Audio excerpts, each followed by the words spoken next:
All right.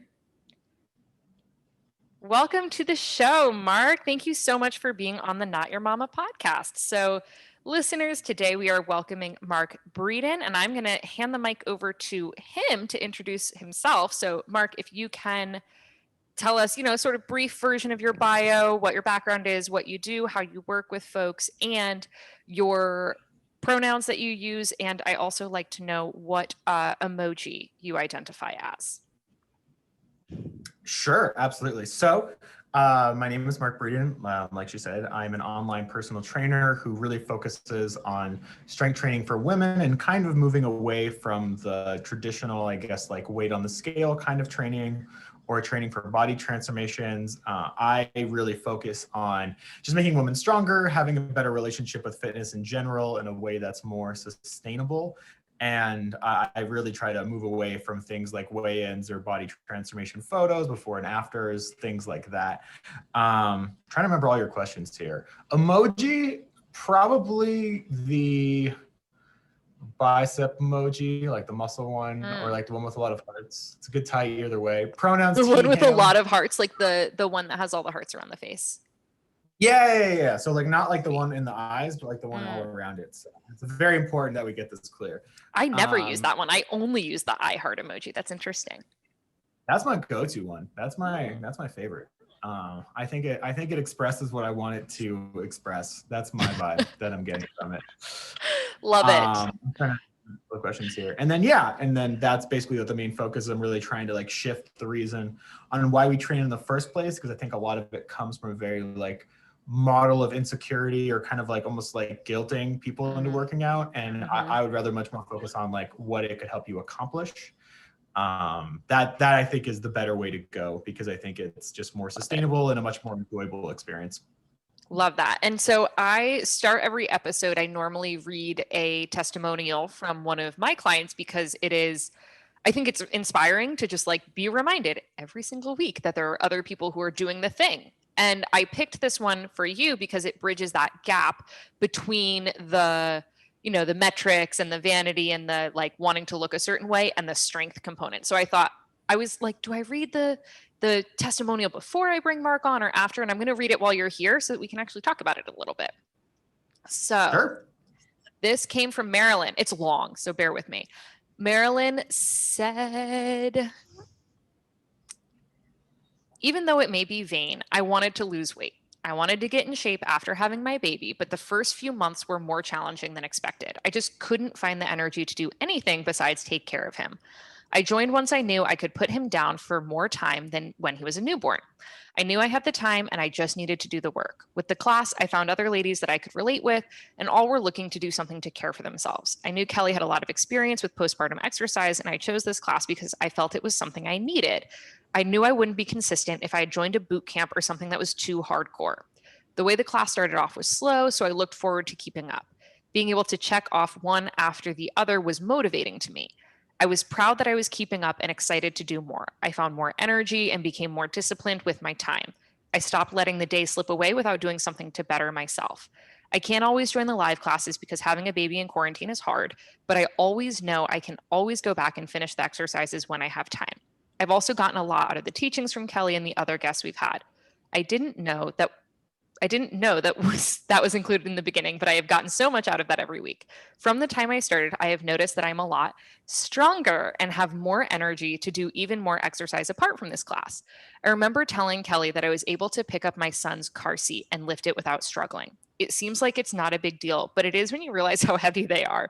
And I'm also working on doing a push-up all the way to the floor, which I've never been able to do. I'm halfway there now. Now I know how to engage my core to pick my body up off the floor, say for a roll up. I never knew how to get myself up like that. I'd seen other ladies do it so easily in past exercise classes I had taken. No one took their time to correct my form or explain what I should be doing that isn't visible. And onto my vain reasoning, I lost 3.5 inches around my belly and have lost weight. I'd say I achieved the goals that I had when I joined. I'm not where I want to be yet, but I know I'll get there now that I have a foundation. So I think it's super interesting. She came in with these ideas of like, I want to look a certain way, I want to lose a certain amount of weight. And and of course I know her more deeply than you do from just hearing that. But it's like she hadn't even considered that being strong was an option. And I love that what you're doing is a lot of that, like, it's not just about how you look and how much you weigh, but like actually looking at what you get out of strength training from a life perspective, functionally. Yeah, absolutely. And I think like, and there's a lot there in that testimonial. So the first thing I would say is that it's very understandable that someone would have a weight loss goal. That has been the narrative for decades now. Like at this point, like that's the message we've been pushing for a long period of time. So when someone does have a weight loss goal, like I definitely understand where that's coming from, because like that has been my message is out of the norm. And so it's kind of like Mine too. yeah. And so it's my job to kind of show the other side. So if someone has a weight loss, they're like more of Andy's style goal, I think that that's very understandable where that would come from. I think it's great that she has kind of had benefits beyond, like she did lose the weight in inches. And I think that's, you know, I'm happy that she's happy is kind of how I would describe it. But the strength goals as well, as I think like she's getting more value out of the process as well, which I think is good, because when we talk about people doing training for a long period of time, we focus a lot on the end goal, but we don't focus a lot on the process. And the process almost, in my opinion, I think matters more than like the end goal itself, because you're going to live most of your time in the process, as opposed to like whatever the end goal is, whether it's losing weight, getting stronger, things like that. So if you have a process that is, you know, guilt tripping or not helpful or relies on insecurities or things like that, like even if you achieve your goal, the process is so hard that it almost It's isn't not worth it. Yeah, you don't get enough to make it worth the slog that it took to get there.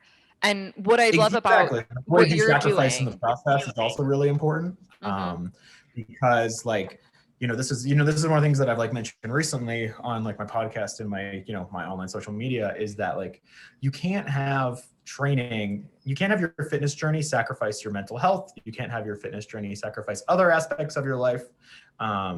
There is, and I think we've like had a very hustle culture aspect of fitness for a long period of time, where it's like whatever it takes, like right, like it's kind of like no pain no gain, like if you put the work in, you'll get the results you want. I'm all about the, like, you do not sacrifice sleep for workouts ever. You get the sleep you need first, and then you do your workout, because you don't get the benefit. Like you're physiologically, you don't get the benefit of the workout in the same way that you would if you were sleeping, but like also it's just not worth it. Yeah, absolutely. And I think like sleep is one of those things that's like, it doesn't make for good, you know, YouTube videos or Instagram posts, but like so valuable as part of the process, because you do need to recover, and sleep is part of that recovery process. So I get where she's coming from. Absolutely. Because that's been the message for a long time. I used to be a weight loss coach back in the day. And so I'm going to ask you I about your journey. So I'm excited to hear about that.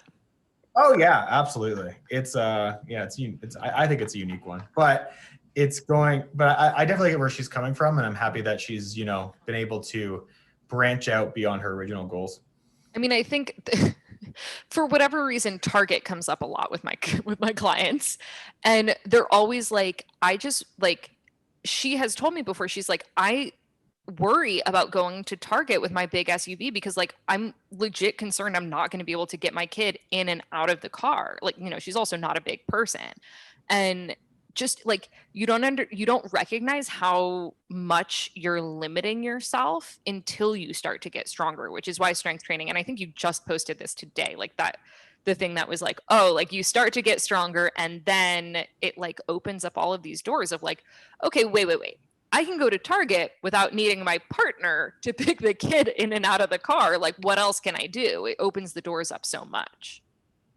Yeah, and I think like it really is proving yourself wrong, because there's a lot of people who just, when they've accepted that they're not strong. I think like, and that's very unfortunate, is that like, even when I ask people what their goals are, it's one of those things where like they usually give me a number that is way lower than their actual potential and what they could accomplish. Like it wildly underestimates what their strength could be. And I get this all the time, that people come in and they say it like it's like they're like, well, I have brown hair, I have 10 fingers, and I have no upper body strength. And I'm like, that's what? Like, that's not a thing.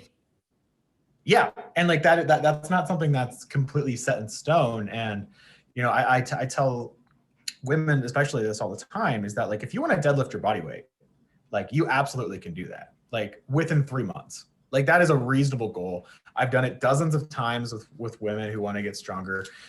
When you're like, if you want to be able to do push-ups for reps, if you want to be able to deadlift 200 pounds, like squat. And when I say some of these goals, I think the first mentality they have is like, okay, maybe some women can do that, but not me. No, I'm saying all women can do this. And I've seen this like multiple times, and you don't have to be overly talented towards this. But if you want to improve your upper body strength, that is like well within your capacity. And it's probably less work than you might think. Yes. And so one of the things that I love about I found you through someone who's actually also going to be on the podcast. So we'll look for Christy Brown's episode coming up in a few weeks. But I Christy's found amazing. you through her, and you were sharing a push-up progression, or pardon me, a pull-up progression. And I think progressions are so helpful for anyone who doesn't like understand the lingo. Like a pull-up progression or a push-up progression is just taking the exercise and changing your relationship to the weight, right? So like doing things to make you weigh less, or to kind of change where things are positioned. So you can work from doing the quote unquote easy version or the more modified version. I don't love all these words. But ultimately do the full version of do you have better words for those? More modified? As far as progressions go, I'm okay with easier modify, because I think Yeah. it's one of those things that like people should just work at whatever fitness level they're at. If you Right, can't, right. We don't have to like make you feel good about being a beginner. Like it's just fine to be a beginner.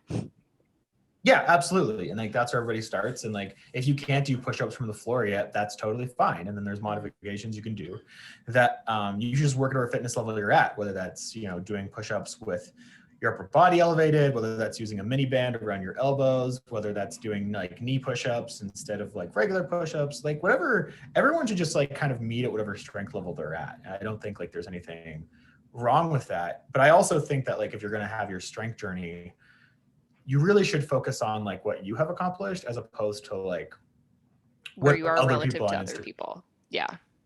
Right. Because that's what strength journeys should be about. It shouldn't be about like, oh, I can deadlift 100 pounds. My friend can deadlift 250. Like I suck. Like it really has to be one of those things that should be about like, well, what have you lifted before? Like if you lift 20 pounds more than you did before, then that should be accomplished. Like that's a win. Like that's a celebration. And like that's should be acknowledged for the success that it is. I'm trying to think. I think modified is probably like the Yeah. best answer that I can give to that. That would probably be the most like non-controversial term that I would refer to it as. So let's back up a quick sec and talk about why. Well, your handle is at Training Strong Women, which we'll throw in the episode notes. But why do you train women? Yeah, absolutely. And this is probably the most common question that I get. You don't see a lot of men train women, or women train men, which is also very interesting. There's not a lot I of like love cross. training men. That's like my dirty secret is like I mostly work with women, but also their husbands. And I've Yeah, trained such an interesting like I I train a professional pool player, which is like the strength training for pool is fascinating. I've trained a professional water skier who's in his 70s, like retired Air Force pilot water skier. Like I train lots of men who are like very secure in themselves. But no, you don't see a lot of men training women, and you don't see a lot of women training men. yeah, which is I think is interesting, and probably honestly could be a podcast topic all on its own. Mm. But for me, there's a couple of reasons. Is that one, when I was working at a commercial gym, it was the population that I was the best at working with. So I worked with a variety of people. I was a weight loss coach at one point. I worked with men and like kind of like weight gain kind of goals, or like muscle goals, I guess. Strength training for women was the best people. The people that got the best results were strength training for women, even at like before I made my own business and niche down. The second one is when I was looking into like when I truly wanted to help people. For whatever reason, I've resonated more with the women's fitness journey than the men's fitness journey. My personal journey is that I came from a place of low self-confidence, tried a bunch of things that didn't work, focused on strength training solely, and then built my confidence from there. And that is a very similar journey to the women that I work with. So interestingly enough, when I was thinking about who I relate to more, for whatever reason, I haven't really nailed down this. I related more to like the book was to the men. So when I was thinking about, training people online, that niche made the most sense for me.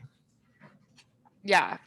And I'm super curious. You said that obviously you have this, you kind of identify with the female journey more, which is interesting. I tend to see like the men who come in and get personal training are more like former athletes who need to return to their past glory, versus the women are like, I've never been strong. I'm Yeah. terrified. What, but you said you also got the best results for women. Why do you think, like, what is it about the way that you work with clients? I mean, obviously now that's what you target, but the way that you were working back when you were in like a commercial gym, why was it that that was resonating so much more with female clients, do you think? Okay, so I'm about to make some great generalizations on working with men and women. Yeah, I Just was as gonna like, say, I almost want to like insert here the disclaimer, like, we are using the broadest possible definition of women, right, people this that is not all identify as men, this is not women. all women. Yes. Yeah. So before any hate mail comes my way, this is like what I've noticed as like a general trend. Send the hate mail to him. Do not send it to me. Again, go to the show notes. Go to the go to the show notes. Just I get all these angry DMs later. No, so I think one of the things is that like I think one of the benefits that I've seen is that like women are much better at sticking to the program. They're much better at not going too heavy when necessary. They're much better at taking critiques when needed and staying on plan. The men that I've seen worked, and again, like we're generalizing here, are more likely to lift heavier. Like a big difference between training men and women is women are more likely to lift less than they should, and men are more likely to lift more than they should. And like I was an example of this for years. So like that was like I actually like did way too many max out attempts at an earlier age and was not good training at that point. But that's what I've noticed. And because women stick to the program more and they really focus on form, they want to do everything right. They just get better results. Like as a better rule is like kind of like the more that you stick to whatever program we're working on, you just get better results overall. So that's been like my personal experience. As a guy, I think you're more likely to be like, I feel really good today. I should like try out a max out attempt. And then you can't do it, or you can do it, and then it hurts you, or like things along those lines, as opposed to like if I talk to women and I'm like, we're gonna lift heavy, but I want to wait a few weeks before we go really, really heavy, they're much more likely to stick with it in that sense. And listen, I've had women who want to max out all the time, and I've had men who really stick to the program. So, but like I would say for me, that was the one thing that I noticed that caused better results for women in general. What I have found is, and this, we could like chalk this up to culture and society, like women are more culturally raised to communicate. And what I tend to find is that like the dudes kind of like come in and they're, doing their lunges or something, and I'm like, how's that feel? Do you have any pain? And they're like, yeah, I mean, my knee kind of hurts. And I'm like, your knee hurts right now, or your knee always hurts when you do lunges? And they're like, well, all the time. And I'm like, I have, like, how many times have I told you, like, don't do the movement if it hurts. If it hurts, it's not supposed to hurt. Like, and I really do. And so I have relatively, with the handful of men I work with, I have relatively high adherence because I just yell at them and I'm like, stop it, stop it. I like channel their wife. And in fact, some of their wives actually yell at them for me. Like I have had the wives text me and be like, he's over there doing his and he's, and they're like, Kelly said, but I see what you said too, that like I think women are a I lot think I'm more also likely. not a trainer meant. I'm not a trainer meant for that style of coaching either. I'm not a very aggressive person. I'm not either. I'm Just when people don't listen to me and they do shit despite pain, I'm like, we have a rule. Yeah, like I'll talk to them about it, but I'm a very like I would say like a gentle trainer, as a sense where I'm not here to like push you 100%. If you miss a workout, I'm like, all right, that's fine, no big deal. Like I'm really not want to. I definitely want to make sure your form is good, but in terms of that, like let's just call it like a more aggressive style of coaching. I'm really not that guy. Like that's not the like I'm a pretty approachable human being in general, which works well for women, I think, because they are much more likely to come in and say like, Mark, I didn't do this workout. I feel la la la la la, like this is why I didn't do it, and they're going to be much more open, I think, to having conversation around that.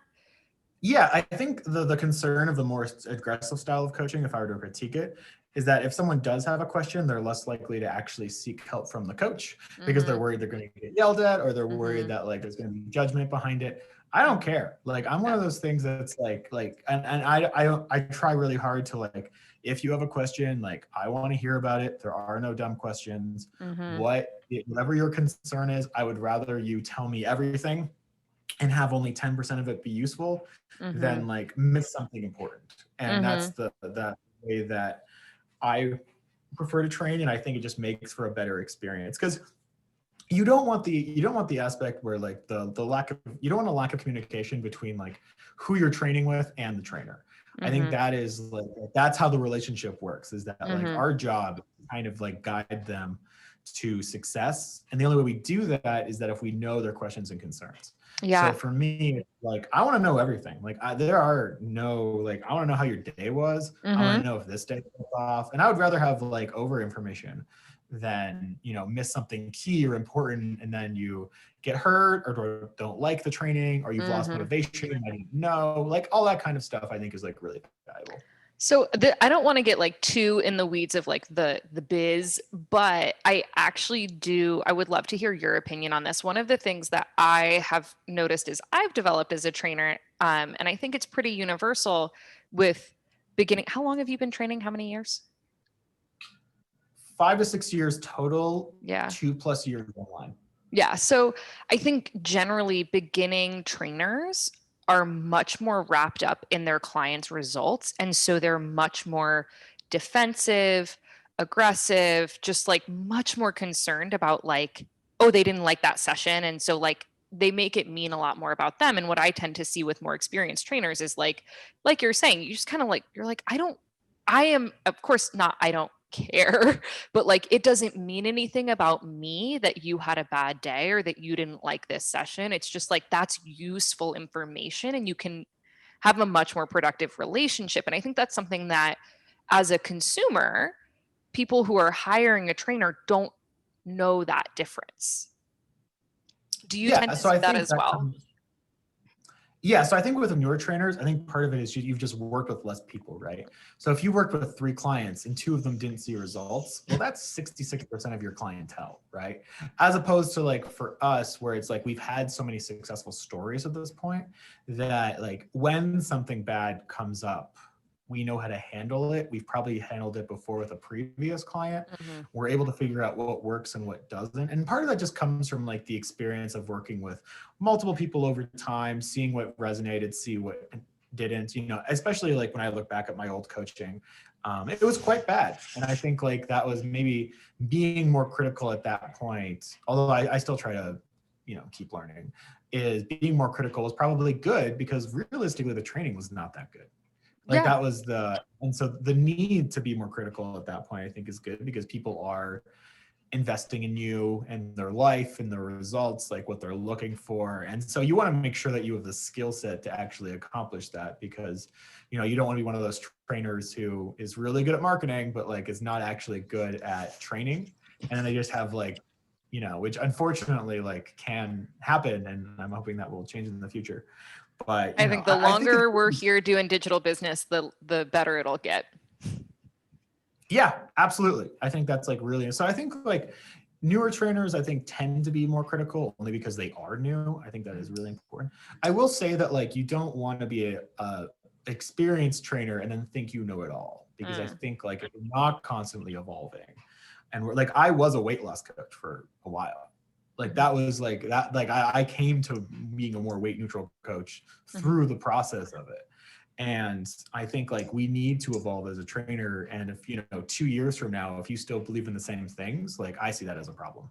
Yeah, and I'm constantly, so I think this is like for the people who are listening who are maybe thinking about wanting to hire a trainer or join a program of some sort, we're giving them some really good things to look at of like, how does talking to this person make you feel? Like, do you feel like they're asking you questions about you? Do you feel like they're listening to your answers? Do you feel like they're open to that feedback? And what who do they work with? Like, who do they appeal to, right? So I have like an interesting mishmash of women across the spectrum. Obviously, I speak most directly to postpartum women, but I get trying to conceive, prenatal, postpartum, and postmenopausal, because all of those groups kind of identify with the postnatal message.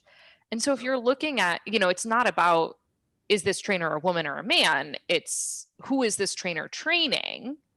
And what are the results they're getting for those clients? Anything else you would want people to know if they're like looking to hire a trainer? Yeah, I think especially if you're looking at the online training space, but this would also be true for in-person. I think personality traits go a long way. I think it's one of those things, and like there are just people with like clashing personality types, and that's like to no fault of either person. But like if you're going to work with somebody, this is someone you have to communicate regularly with. You have to be able to address concerns. You have to be able to modify, whatever is going on. This is a person that you want to at least like be able to have a conversation with and communicate regularly. So like as an example, like so if someone was looking for like a more aggressive, like I'm gonna push you to like go harder kind of trainer in a more aggressive style, I'm not your guy. And I think, you're going to know that okay. from looking at your social media. Like that's very clear in what you you publish. I am not serious. And I think, and some people really thrive off of that. And I think like those people should find trainers that are like that. Mm-hmm. I work a lot better with people who want help, they want guidance, but in a very like non-judgmental way, mm-hmm. and want to be able to have someone they can go to without fear of judgment or concern. And so I think that's kind of the clientele that I work the best with. Mm-hmm. Maybe they're not overly confident in their strength right now, as an example, or they're not mm-hmm. too sure what they're doing. Those are the people who get the best results with me. But if you were to give me like, let's say, not to generalize, but like a more CrossFit style of working out as an example, like that is very, hustle culture, aggressive in its nature, and is very mm-hmm. fatigue seeking. I'm not that coach. I would be a terrible CrossFit coach. Like I don't have that kind of motive. I don't have that, like, it would just not be, CrossFit gym should not hire me. I don't know if they're going to like find this later, but like I am not their guy. I think is Same. Like, and that's like okay to say. So I think personality types is a big one from that. Yeah. I think someone who actually like understands your concerns or can at least like treat them with respect, I think is good. Mm-hmm. And then like, and also like a lot of online trainers do have a specific niche, like your postnatal, like mm-hmm. I'm strength training for women. So I think that's big as well, is that's like, so if you're looking for someone who wants to like have a certain goal, you should find trainers that have that goal in mind. Mm-hmm. Like, I think like that I think is big too, is that like if someone were to come to me and be like, I want to lose 40 pounds and look great in a bikini, like, again, I'm not the guy. Like, that's also not my, so I think doing some research, getting to know what they're like, as well as like understanding the niche they work in is mm-hmm. really important. This is a question that I intend to ask a lot of the people who are coming on in different industries, right? So I'm going to have a doula who comes on, and like, we're going to talk about how do you know like what doula to hire? Because one of the, I, of course, I'm sure you do too, I love getting referrals from friends. Like, people refer their friends after they've, done a program with me, and your friend is like not always the best litmus test for who the best coach is going to be for you. And I think that it's really helpful for people to just remember ahead of time remember who you are.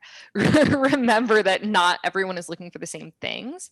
So unless you have the same personality type as your friend, you have the same goals as your friend, you're starting from the same place, like, you can be grateful for their suggestion, consider their recommendation, and use it or not based on like really what you actually want and need.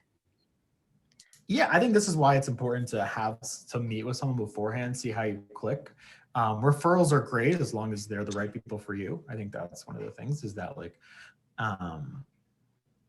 that's really, really valuable. And I think you're right. We're like, referrals are awesome. Like, they're great for the business, things like that. But you also want to make sure you're not taking somebody on who isn't right for you, right? Like, that's like, why are we doing this in the first place, right? If it's just like to get a large client list, or is it like to actually help people? And I'm just in it for the money. Yeah. I mean, like, it's such an unfortunate, if you like actually want a career that's like just for the money, I'm not saying you can't make money. Don't do personal training. Yeah. Like, personal training is like not not the career choice that I would have for that. I think it's fine if you want a job just for money. I think that's fine, but I just don't think personal training is the right avenue for it. Right. Um, So let's go ahead and jump into kind of the number one big question that I was hoping we need an answer, Mark. Why do Sure. women need to strength train? Who cares? Who cares? Okay, so I'm going to try and make this not its own individual TED Talk, but one of the reasons Passing you the that mic. women strength training is that it really is proving themselves wrong in terms of like when we talk about building confidence. You build confidence from overcoming things you didn't think you could overcome. And I've talked to that's really like one of the main reasons you build confidence. So if you go from a person who can't do push-ups at all and doesn't think they can do push-ups, and then you can do push-ups, like that is a confidence builder. Or whether that's deadlifting your body weight, or whether that is, being able to pick up your kids, or your Target story as an example, being able to go from not doing that to doing that is how you build confidence. So and we can go over like a lot of the health benefits, things like that, because I think that's valuable too. But I really think the people who stick with strength training don't necessarily do it for like the health benefits. They do it more because it makes them feel good, it makes them feel empowered, and it brings value to themselves that is away from their appearance. And I think that's extremely valuable, and I think will only become more valuable as time goes on, because the more you are not comparing yourself to others and just thinking about your own personal self journey, I genuinely think your life will be better. And I get that comparison traps are really hard now, especially with social media. It's never been easier to have a comparison trap than right now. But I think the beauty of the strength training journey is that you really can make it about yourself, what you've accomplished. It's very easy to see that you've made progress, because if you were, let's say you were dumbbell pressing 20 pounds and now you're dumbbell pressing 40 pounds, you've like clearly gotten stronger. And I think that's a really valuable thing to have. Like the weights almost keep track about how badass you are, which I think is a really valuable tool. Those I think are the main ones. I think like we could go, I've done full podcast episodes on this, so I'm going to try not to. Right. We're plugging your podcast. We're not going to re-record the whole thing. We're not like, this isn't like literally me redoing the episode on your podcast. But yeah, I think like the level of confidence that it builds, and especially from like within yourself, is really valuable. And also I think it's something that like, it's confidence that you own. Like this is kind of why I've moved away from vanity metrics, weight loss, things like that, is because it's nice to get compliments from people. Like someone tells you like, oh my God, you've lost weight. That's great. Oh, you look amazing. But if you rely on that, it means that other people own your confidence. And that's a very scary thing to me, because I don't want your confidence to go away by some stranger on Instagram commenting, oh, you look kind of fat in this, and then your confidence is gone. Like that to me is like a very scary place. Like I want you to have confidence regardless if that person comes around or not. Like that, like let's talk about confidence that you own and is much more stable. Right. And so the whole gist of this podcast, as the Not Your Mama podcast, is it's about supporting parents in being more than just parents, having an identity that is beyond being, the adult for a child. And kids are like a really crappy way of measuring your self-worth, because like you will go up and down and up and down and up and down all day long. You don't have kids, right?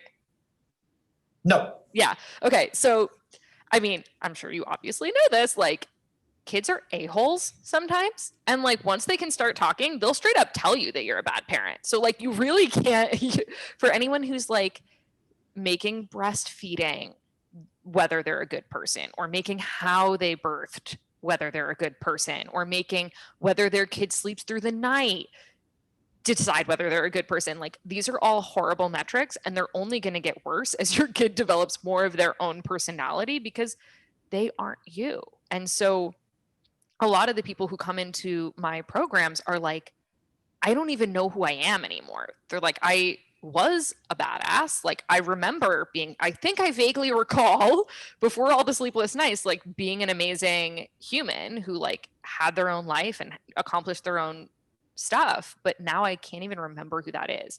And that's why I think strength training is so important. And that's why, a lot of what I do is I'm not often like I'm not a lifelong trainer for many people.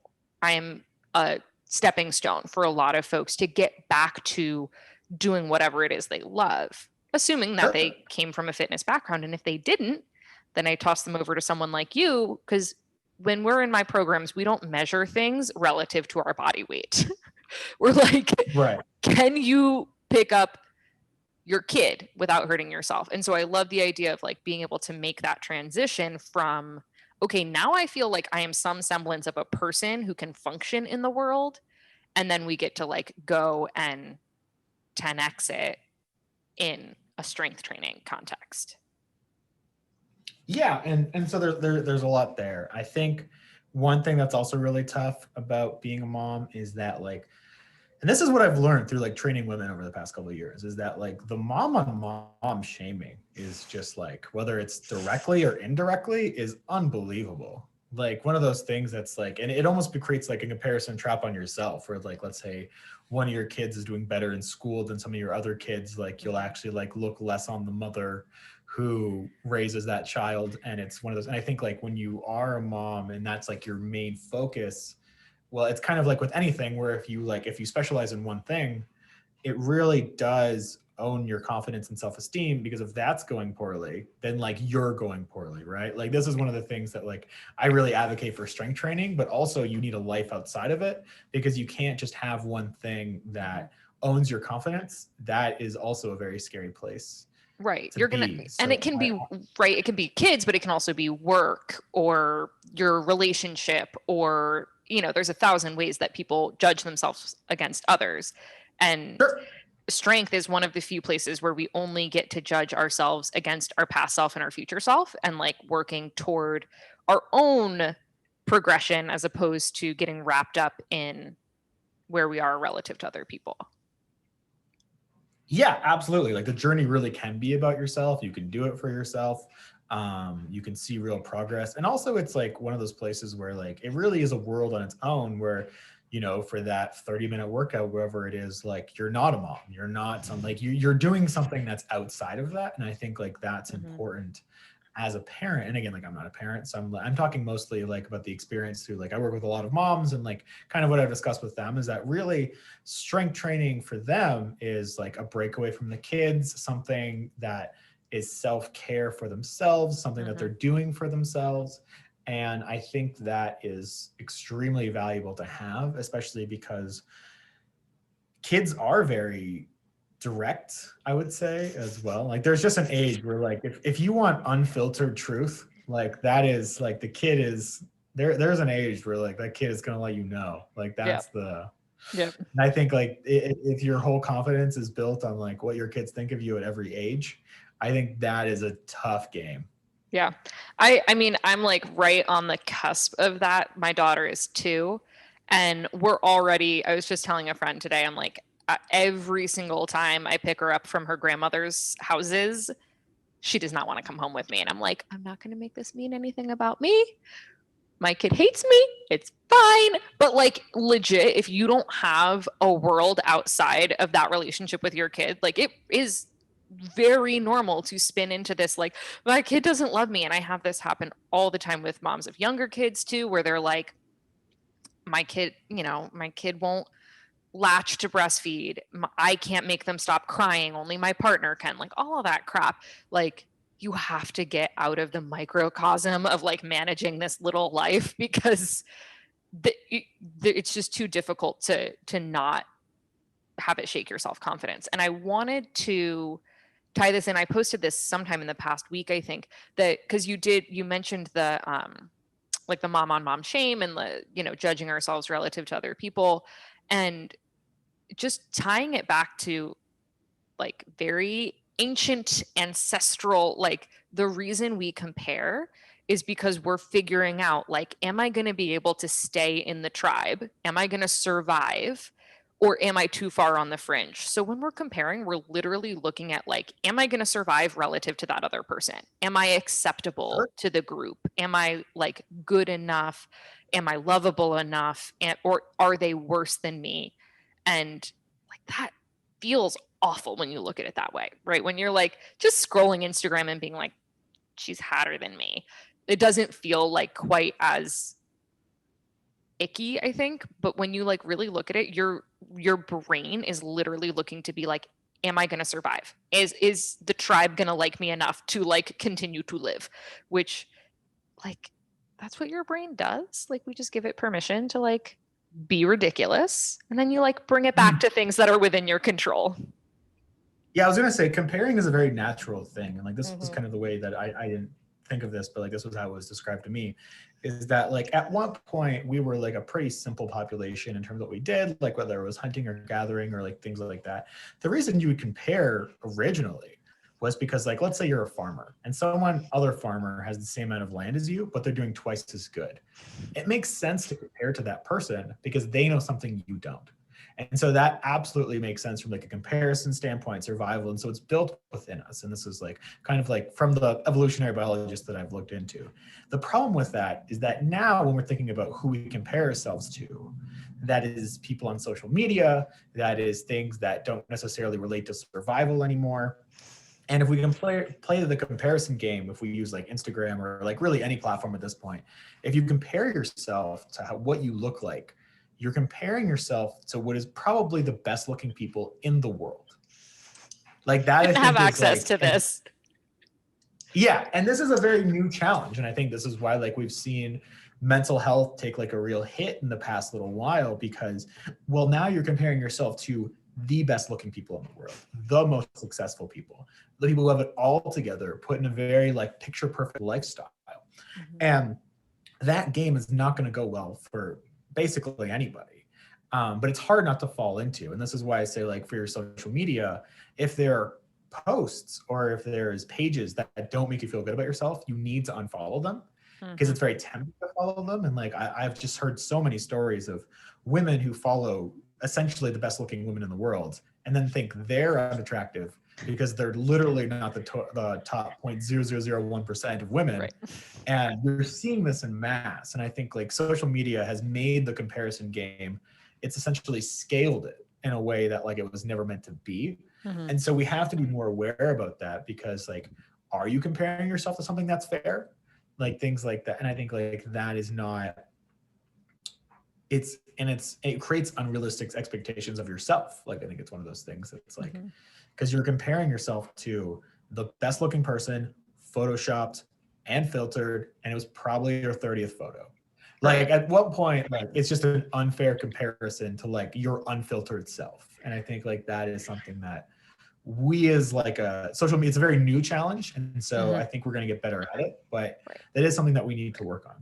This is like not where I intended this episode to go, but I don't remember what the context was, but I remember at some point when I was like in high school and like thinking about careers or something like that, my dad gave me this analogy of like, okay, think about athletes where you look at like high school athletes who are probably like the top 50%, 30%, let's say 10% of like their high school.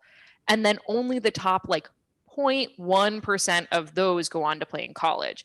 And then in college, only the top 0.1% of those go on to play professionally in any capacity. And then if you look at like a sport like baseball, it's like out of even the pro baseball players, like only 1% of those are actually making bank. And like, that's the way that we've decided to do every aspect of our life. Like, this is not just professional athletes. We're all like, okay, I'm going to be able to like lift like the strongest woman in the world. It's like, that's insane. Like, that's like the number of times you're going like, and then I'm going to be the strongest 0.1%. And then I'm going to be the strongest 0.1. It's just like, this is not real life. So I think the context for this conversation with my dad was him being like, how about we choose a career where like the top 20% are successful? And I'm like, when it comes to like physical strength and well-being, I'm like good with being top 20%. Like if you're top 20%, even top 50%, you're probably living a pretty good, healthy life. Like that's all we really need to strive for. Yeah, and like even then, like we can even go like farther in that and be like, okay, well, what is the strength that you would like to have that would make you feel confident in yourself? And so like as a kind of example, like most women, if they can deadlift their body weight, feel like they have some kind of strength. And that's a very accept, like, because we have to think about as well is that, like, okay, we want people to be physically active. We want people to be invested in fitness and self-care and things like that. And so we don't necessarily need like the top 20 or 0.01%, but like, what is the amount of strength that they could achieve that would allow them to do that and feel good about themselves? I've noticed that it's about deadlifting their body weight, but it is varying from person to person. And deadlifting their body weight is a very realistic goal for, I would argue, almost all women. And like, even as an example, like one of my clients, she's 64 years old, and she bought equipment for her house, and I forget what her weight is, but she like recently sent me a video of her deadlifting 165, which is like over her body weight. I want to be clear as well that when I say deadlifting their body weight, I don't ask my clients their weight. I'm kind of just going on, like, sometimes they tell me and that's how I know. But if they don't want to tell me their weight, that's totally fine. And I'll never push to have it out. I'll never push to ask for it either. So I actually am really glad you brought up the deadlifting the body weight thing, because the last question that I have for you is like, what are reasonable strength goals? So like, let's say someone is postpartum, they've done, I mean, I'm like pretty strict. I'm like, don't go back to strength training until you've done something postpartum specific recovery wise, but you've done your recovery and you're like, I want to get strong. Can you define strong? Like, what is a reasonable, quote unquote, reasonable level of strength for like the average female? So I think that needs to be actually pretty individual. I think like I actually can't decide that for them. I think it's when we're talking about like what's going to make them feel strong, and that's a very individual goal. So I think like on a sense that like if we're trying to use training to make themselves like feel more confident and empowered, I don't think I can say, yes, you should deadlift 200 pounds or like what that should be. I would say that for most women, you can be able to deadlift your body, assuming your program is good and you have like good form, is that your program should be able to allow you to deadlift your body weight or more, whatever that happens to be. And that's like, I would say like, if you're 185, I would say that's still 185. If you're 100, that's still 100. And I would say that like most women, if they put enough work into it, like let's say like 6 months to a year, could deadlift 200 plus pounds if they wanted to, if that was a goal they had. Let's and talk I've seen this like push-ups, pull-ups.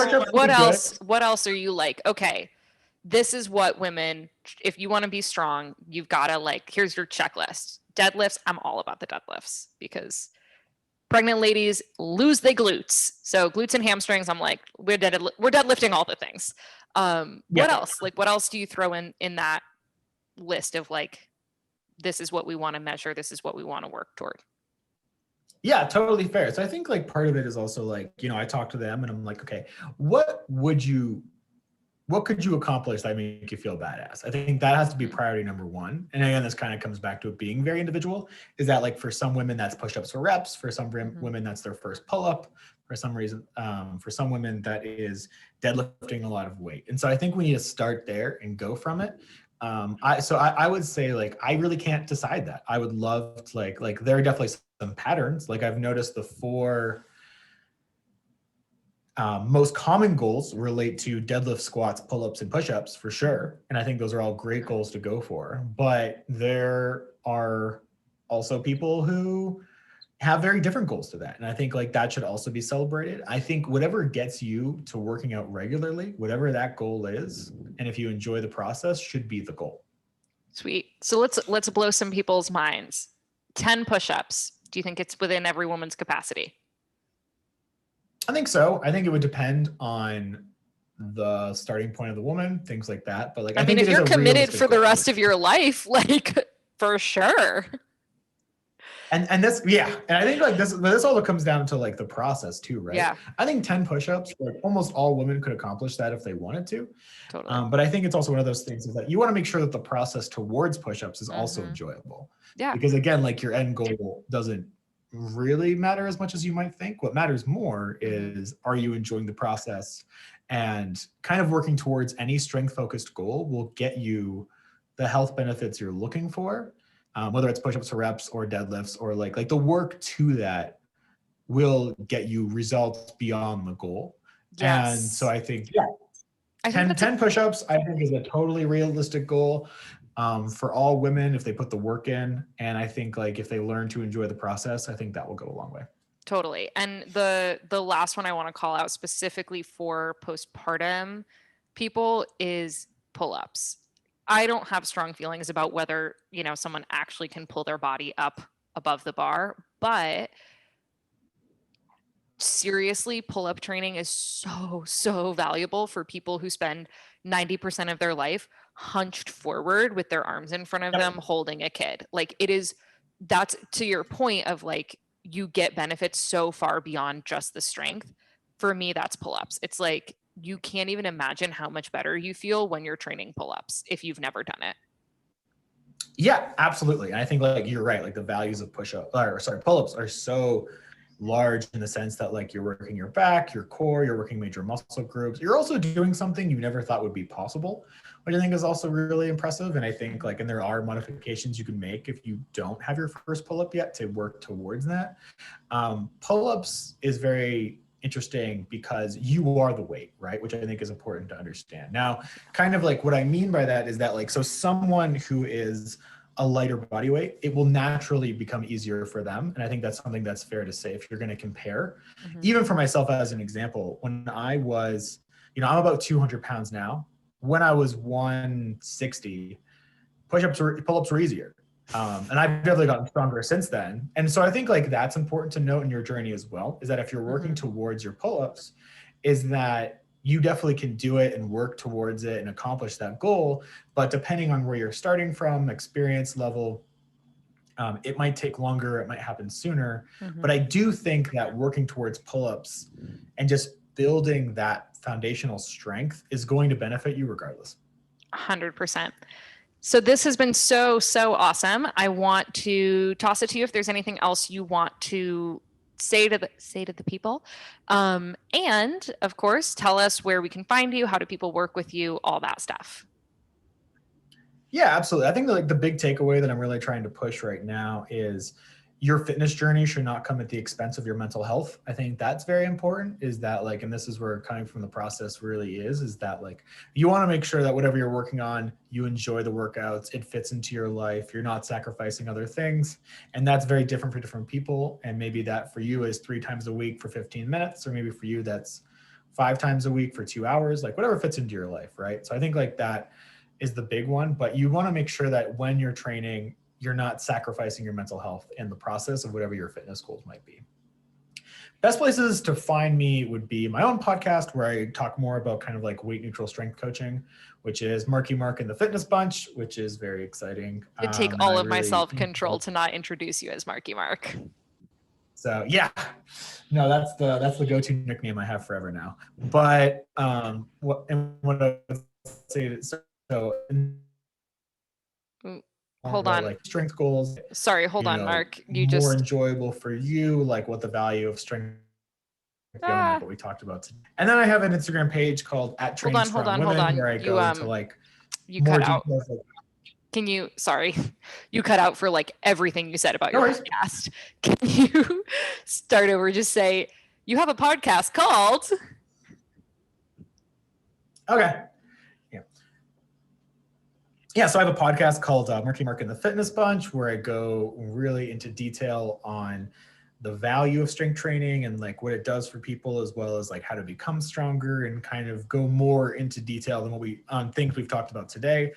And yeah, Marky Mark and the Fitness Bunch for that one. And then for Instagram, I'm @TrainingStrongWomen, where I show women like how to become stronger. I give progressions on pull-ups and push-ups, as well as like helping the relationship between like the